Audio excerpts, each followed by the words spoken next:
Welcome to Pixel Parenting, the podcast that helps families raise kids in a world full of screens using science and curiosity. Here, we share science-backed strategies and real conversations to help you build healthier digital habits with practical tools for everyday parenting in this digital age. Let's get into it.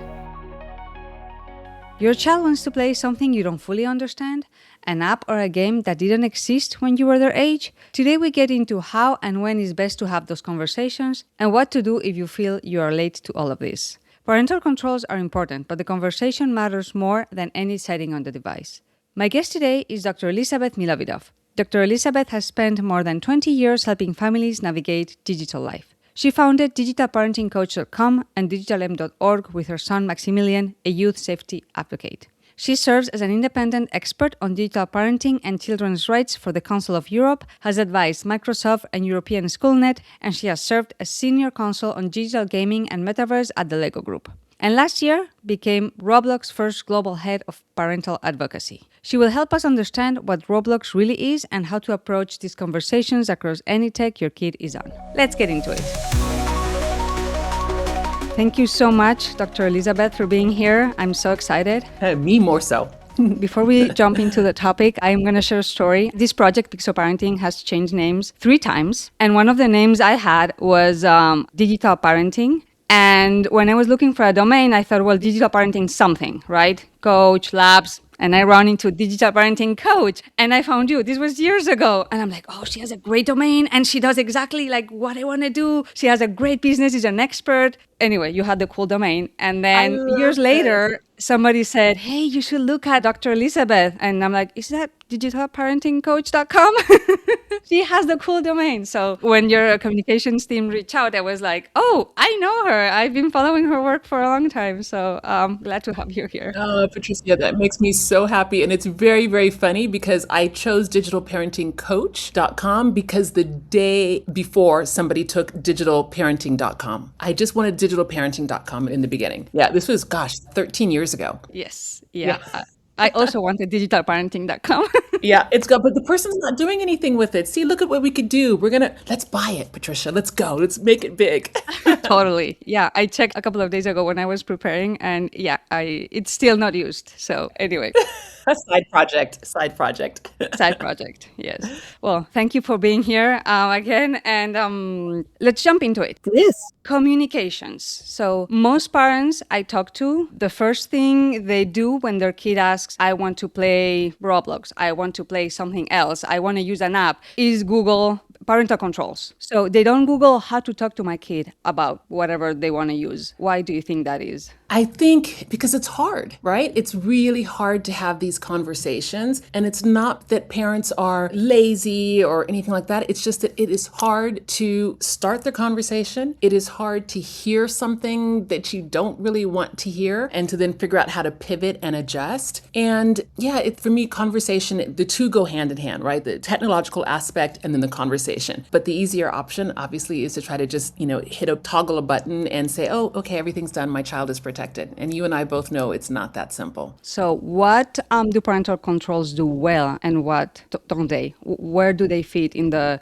conversation versus control? Yeah. Oh my gosh. I really like this question because parental controls are essential, right? So I like to think of them as sort of the training wheels online safety, right? We're going to put them on. This will help you be a better digital guardian. It will help you support your child, but it's conversation. That's going to teach you how you're going to, really steer this whole experience with your family. But I think for parents, really, they don't realize that the two really need to go together because their first instinct, as you so rightly said, they'll go on Google, check something out. And their instinct is to sort of reach for a tool, something that will be that digital babysitter and reduces some of the pressure for them. But for me, always, there's no app that can replace a conversation. None. It hasn't been created yet. Perhaps you and I will do it, but it hasn't been created yet. Yep, it hasn't been created yet.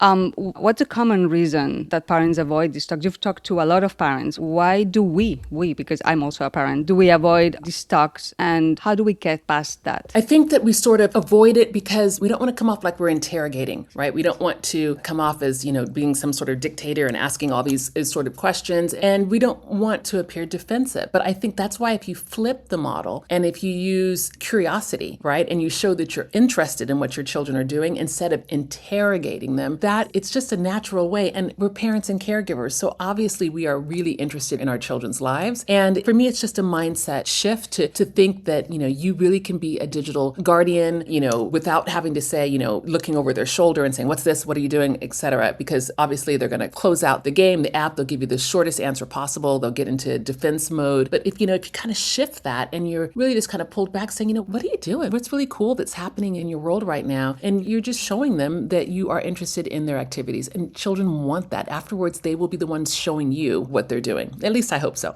What if what they answer is not what we want to hear? Yeah, that happens a lot. And I think that's something that frightens parents and caregivers. And as you said, we've both been in this for years and years. And, I'm sure you've spoken to a lot of parents as well. And it's just, you are going to hear something that you don't want to hear. So be prepared, And instead of being afraid of these situations, give your child strategies. It's the same thing, Patricia, that we do when we take our children outside to a park, for example, and we teach them how to cross the road, how to look left and right. Don't talk to strangers. Don't run off to go pet the little doggies. We give them strategies beforehand, right? But we don't always do that in the digital world. So imagine if we could give them some digital strategies about what to do if somebody says something inappropriate, what to do if someone asks you to change to a different platform. Give them a strategy so that way they have a way out and they can still be cool. They can still play their game and be like, no, let's stay here on this platform or what have you. But I think that is the best thing that parents can do. And in order to do that, you have to be listening and you also have to be ready for the hard conversations. Yeah, I agree. And you talked about strategies. Sometimes when we want to give strategies, they come out as rules, Yes. judgment. Yeah. It would be great if they came out as strategies. Yes. How can we shift the tone? Love this question. Love it. So you're just going to shift it because you're not sitting there thinking,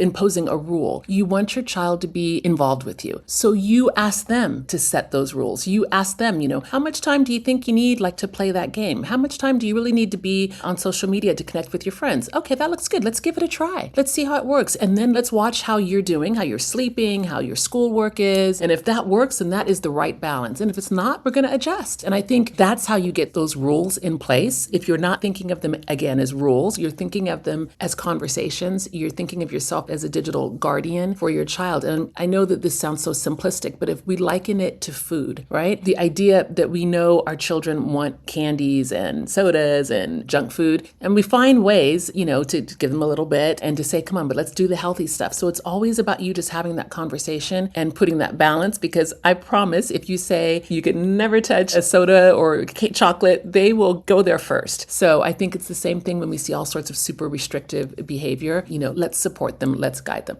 That's really helpful. I think parents can work with that. What about the kid that shuts down whenever you start even talking about it? Like they've been talking about their friends playing specific games, let's say Roblox in this case, and they come home and they mention Roblox and you try to, do the strategic, oh yeah, tell me more about it. But the moment you start speaking, they shut down. How do you break that? How do you break through? Yeah, I think that it's a great question for, what to do on Roblox and beyond, right? Yes. I think for any sort of digital situation or digital drama or digital discussion, what you want to do is ensure that there is a trusted adult around your child. Sometimes it will not be you. Sometimes it was not me. Sometimes it was my children's coaches or other parents, the teachers that are around. And the important thing, again, about giving them a strategy is that if they feel that they, come and talk to you about it, to make sure that they have someone else that they can. It could be an older cousin, an aunt, an uncle, somebody in the family. And you'll see this later with a lot of teens is that they don't want to be friends with their parents on social media, but they will with the cool cousin. And that cool cousin can kind of play an intermediary, not giving up too much information, of course, because children do have the right of privacy to a certain extent, but just to keep things balanced and informed.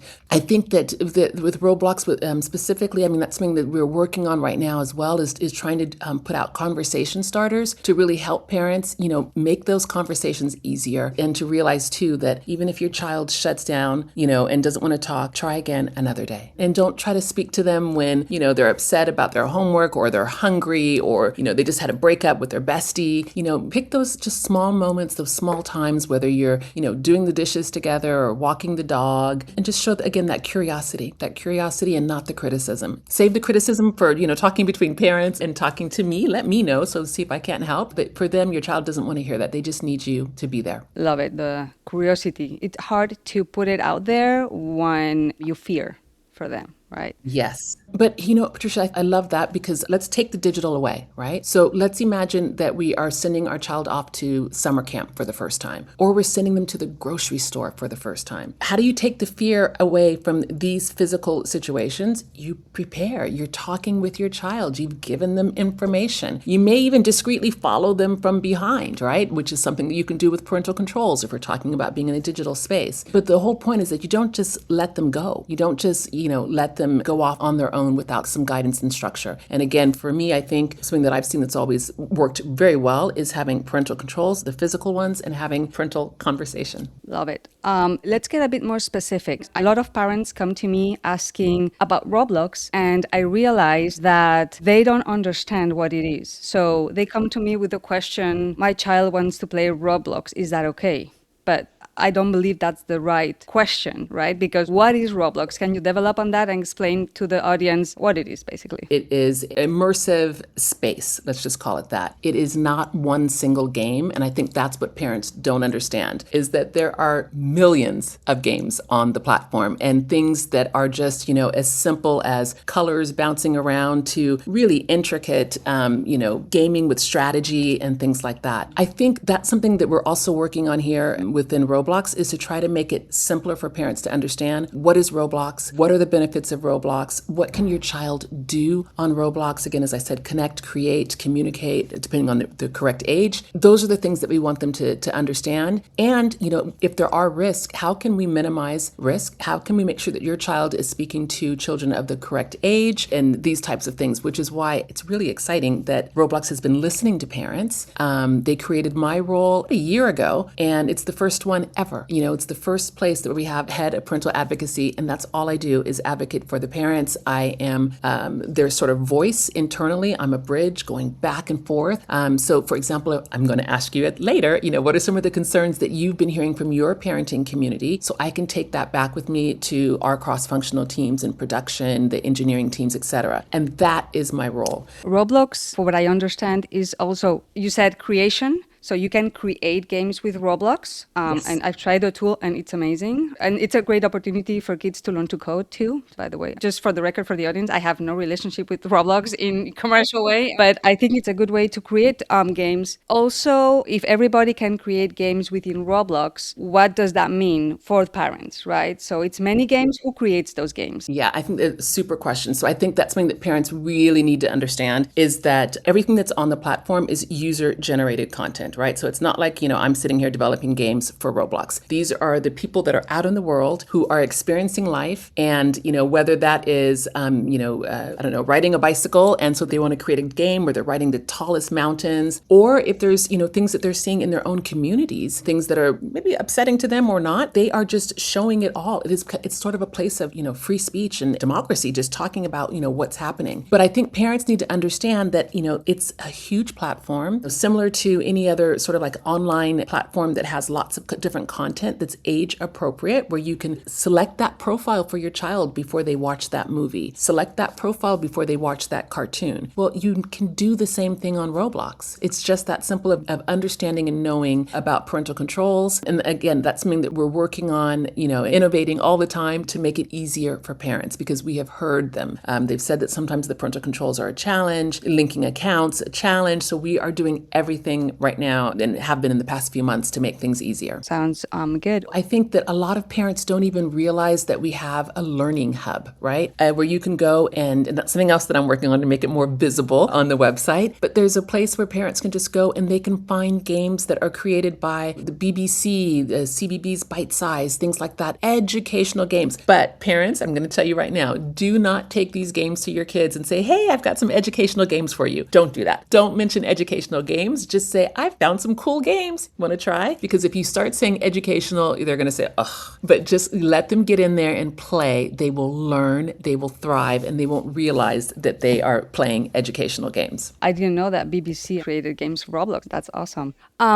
Going back to the conversation part, and let's connect it with these. So to the question I said, my child wants to play Roblox. Is that good or bad? What would be the answer to that, given all you've explained? For me, I would say, yes, it can be a great thing if they are in their right age bucket. How do you define that? So, and I would also say, if you're saying, is my child going to have a great experience going to school? And I would say, yes, if you put them in the right grade, you put them in the right classroom, right? You're not going to send your 17-year-old and put them in a classroom with 6-year-olds and expect them to learn how to color and vice versa. And so that is exactly what we've done as well with Roblox is it's coming soon. It's already been launched, but around the world, you will see, I'm not going to say an exact date, but I would say within 2 weeks, Roblox Kids and Roblox Select. And so for Roblox Kids, that is something where, yes, your children that are 5 to 8, you can put them there and know that the games have been curated, for lack of a better word, that content is age appropriate. There is no chat. So if parents who are worried about their kids being able to talk to someone, no, the chat is off. The content that they'll be seeing are things that are just minimal and mild. And even then, for some of these things, if you want to change it to reduce it as a parental control, you can by linking your account. And then the next category is Roblox Select. And Roblox Select is for children who are 9 to 15. So here it's a bit more, I won't say super mature content, but it's a more than, I wouldn't want my 7-year-old to see these games or play these games unless they're like a super genius and I know these things. And so for 9 to 15, there's a capacity to chat and parents are the ones who can go in, support and say whether they want this on or off if they have linked their accounts and they have created an account. But even with all of this, I would say to keep those conversations going about what your children are playing and what they're seeing. And I want parents to realize they know their children best. So for example, my niece has Down syndrome. So I don't know which category of games I would want her to play, but if I'm talking to her because I know her best, just because she's 18 does not mean she needs to be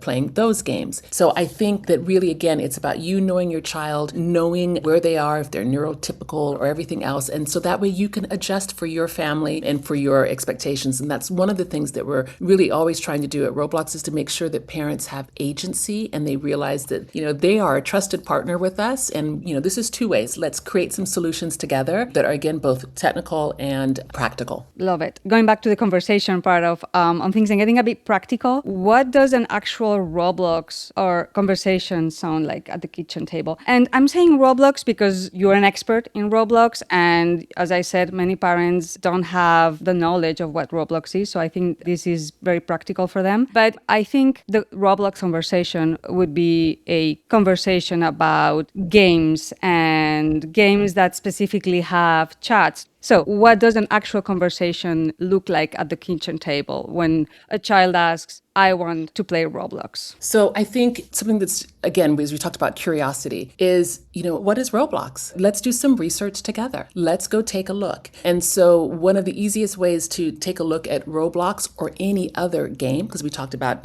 everything, is to, go on one of my favorite resources, which is Common Sense Media. And disclaimer, I am on the advisory for here in the UK, the Common Sense Media UK advisory, because I think it is so important for parents to know that they are outside trusted third parties that are going through games and apps and platforms for you and telling you what to think about them, telling you what their experiences are. And so if you go, for example, again, onto Common Sense Media, you will see that it has a description of Roblox from the parents' view and from the children's view. And I think something as simple as that is an interesting way to get a conversation going, to show your child that you're interested in what they're saying, playing, and let's learn a little bit more about it. Honestly, that conversation is not going to take more than 10 minutes just to take a peek. And, as you're talking with them, you will be able to, again, interject your values and your expectations for your families. So for example, if you have a younger child and you can see the guide that it says something about chat, you can say, we don't really need to chat, do we? Because we're just going to play the game. And they're going to say, yeah, I just want to play the game. So there you go. You already know that you're not having to worry about chat. So you can use these outside sources to prompt you to have a conversation. And the person that you don't realize who is the little mini authority is your child. They know a lot about Roblox. They know a lot about other games. I know with my own boys, I thought that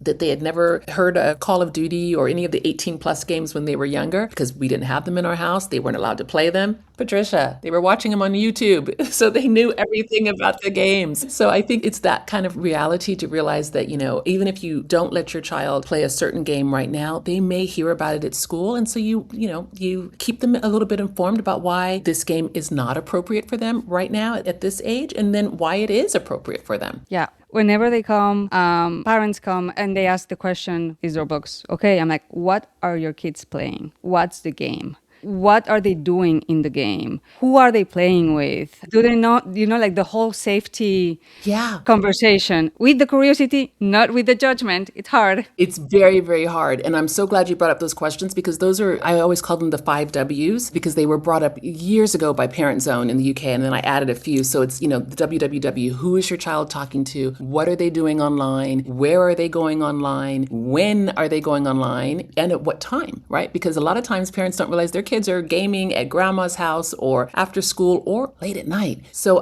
just keeping those 5 W's in mind, that's just a simple way to get those conversations started. But what I really love that you pulled out is the idea of what game are you playing, because it is a huge, huge platform. And there are millions of games. But I would add that right now, when children go on to play something like Roblox Kids or Roblox Select, they're not millions of games. They're tens of thousands, but that's it. And they've gone through a 3-step verification with our creators to make sure that we know who is creating this kind of content. So I think that's really helpful as well. It's not just all of user-generated content that's out there. It is really age-specific, age-appropriate. That sounds great. I think it will be very helpful. But as we're mentioning, communication at the end, because no matter what game, no matter who's making it, no matter, like the whole variables, the child development, personality, etc., you got to ask, what's the game about? Why do you like it? Why do you don't like it? Why do your friends like it? What is it in the game? And in my experience, most of the times, the answer to those questions before they've even played is, I don't know. So there's something there too. And I think it's also interesting to go a little bit further if you can, if you're not afraid as a parent to say, have you ever seen anything that, made you feel a little icky in your stomach? You want to talk to me about it. Let them know that you are a trusted partner and that you're there to help them. So perhaps, and I've seen this when I would go into schools and talk with kids where they were watching horror movies, right? At a young age, because there were no parental profiles on the home television. And, as soon as you ask them about that, they tell you. And as a parent, once you know that your child has seen something that's inappropriate, then you can go in and adjust the parental controls or put on a profile, talk to your child, make sure that they're okay, and then make sure it doesn't happen again. And I think that is some of the most calming and pragmatic advice I can give and say is to, once those conversations are started, it's not one and done. You keep them going. So true and so hard. It's so hard. No, Patricia, we know this is not easy, which is why a lot of people would prefer to defer to just, clicking a button. Of course, it's not easy, but I do think that once they get started, they will absolutely enjoy that sort of, family meal where you're talking about, their favorite online games or their favorite online social media, and letting your child lead about what's happening out there. You'd be surprised with some of the things that they've seen, that they're learning, both good and some things where you might want to intervene. But the only way you can get that going is by having those conversations on a regular basis. Love it. I would also say, to reach out to other parents. We've been talking about how it's a challenge, how it's scary for you. This is the same thing, when our children were young and we were giving them that first food, is it a solid? Is it, what's it going to be? How do I make sure they don't choke? All of these things were frightening, but we would talk to other parents. And I think that's something that you can rely on is asking other parents, what games are your kids playing on Roblox, that are creative or where they're thriving? Or, what age did you let your child go into Creator Studio to start making their games? I think it's just, get that conversation going and share the good news, share the benefits. And if you do find anything that's challenging, share what you did to reduce those challenges. What if you are not having these conversations? What if you have already done it wrong? Quotes like there's no right and wrong, right? But like, can you solve it? Is Yes. there a path forward? Yes, yes. Of course, there's a path forward. And I think that for all the parents who are and caregivers who are listening to us, who haven't done anything, they haven't started a family media agreement, they've never spoken to their child, to realize it is okay. You can start tomorrow. You can truly start tomorrow. It's kind of like, I don't know, having a holiday meal and you've just eaten everything that you weren't supposed to. And it's like, okay, I'll start my diet on Monday, but it's like you can start healthy eating tomorrow. You really can. Don't worry about what's happened in the past. Let's fix this. And again, the ways to do that are by talking with your children. I think something that's really interesting with what you're saying about parents who haven't had conversations is also some of the parents who maybe it's not even possible for them to have those conversations. And there I would say that's when it takes a community. It takes a community of other parents, when your kids are on play dates or they're playing with each other where, you can be that parental guardian, you can be that parent figure to support. Same thing with educators. They hear the kids, they know what they're talking about. Again, I would go into schools and the educators would know the games. They would know what the kids are doing. They would know about sometimes if there was any sort of digital drama that got started out in the courtyard and then continued in online or vice versa. So, rely on this community of support of people to talk with you and to help. I'm all about community and agreeing. It just makes the kids' life easier and the parents' life easier if we as a community agree. Yes. Oh my God. Oh, I love that one too, Patricia, because that's something that I have been saying for 15 years, saying as simple as if we can get together to agree on an end of the year gift for the teacher, end of the school year gift, why can't we get together at the beginning of the school year and say, okay, this is the time that our kids can play. These are the games that we're thinking. If we're going to change it, let's meet up and do like a coffee chat. And that way we can, all be on the same page. That way there's not so much that FOMO, that fear of missing out from certain kids, and even get together to decide at what age you want to give a device. If everybody get together and talk about it. I mean, you are raising the next generation of digital people and they need to understand this. I mean, we're talking games and social media and of course Roblox, but AI, let's go. AI is here. We've got to, and if parents are already freaked out about, what we've been doing for the past, years or so, they need to step up as well for AI. And it's all the same. Just stay calm, keep the conversations going. Don't let fear overtake you. It's not about your child and what they're doing. Sometimes it's the algorithm. So let's get in there and figure these things out. 100%. It all comes down to conversation, no matter what the technology is now, tomorrow, or probably in 100 years. Exactly. More than ever. Yes. So let's start wrapping up. I think this is great. What are 3 sentences parents can use this week and they can leave this episode with? 3 sentences as in 3 things for them to do or 3 things that I would love it if they remembered that we said? Yes, that you will love it if they remember. Yes. Probably, I would say, I'd mentioned about parental controls, right? And I was saying how they're not really training wheels, but it's conversation that you can use to kind of be that digital on your digital journey. So again, I'm always stressing those 2 going together. I think I would also stress for them to be curious, not critical, to be interested and not an interrogation, right? And I think I've also said before about just, I think I mentioned about being interested, but I think the last thing I would say is don't be afraid. Don't let the fear overtake, what you're doing. You still have agency, you still have control, you still can get conversations started. And I think that, you have to understand their world. You have to discuss the tricky stuff. I know you don't want to. You're helping them build critical thinking. You're giving them those strategies. And I think I'd already mentioned too about, setting those boundaries together and again, conversation will naturally lead you to do this. So I think something that I used to always say is that you're not teaching your child just how to cross the street. You're teaching them how to navigate all intersections and streets and highways, right? So you have to get started and give them the strategy that's appropriate at that right time. And it's the same thing right now. You're not teaching them how to use one app. You're not teaching them how to use one gaming platform. You are really preparing them for the future with critical thinking because it's all fluid. We see it everywhere. And it's the same thing that's happening with AI coming up. Yes. Yes, communication and critical thinking. Those go together, actually. Yeah. I once had a course that had like all 9 C's, critical thinking, conversation, communication. I can't remember all of them, confidence. And it's just all of that. Creativity, curiosity, right? And it's like you get all of those things together and you've got it. You can kind of mix it up. Yeah, not easy though. Yes. Patricia, it is not easy, but is raising children easy? It's rewarding. And that's what we're trying to do here too, is to make it as rewarding as possible for them to thrive in the digital age. And I think that they can do it. And it's never too late. Never too late. That's probably the most important thing. Never, ever. Thank you so much. This was awesome. Love the practical tips. And thank you. Oh, you're quite welcome, Patricia. Happy to come back anytime. Let's do it. Let's make something happen. Yes, perfect. Sounds great. Good luck to all your parents. What a great community. That was Dr. Elizabeth Milovidov. 3 things I'm taking from this conversation. First, parental controls and conversation work together. Controls are the training wheels. The conversation is a ride.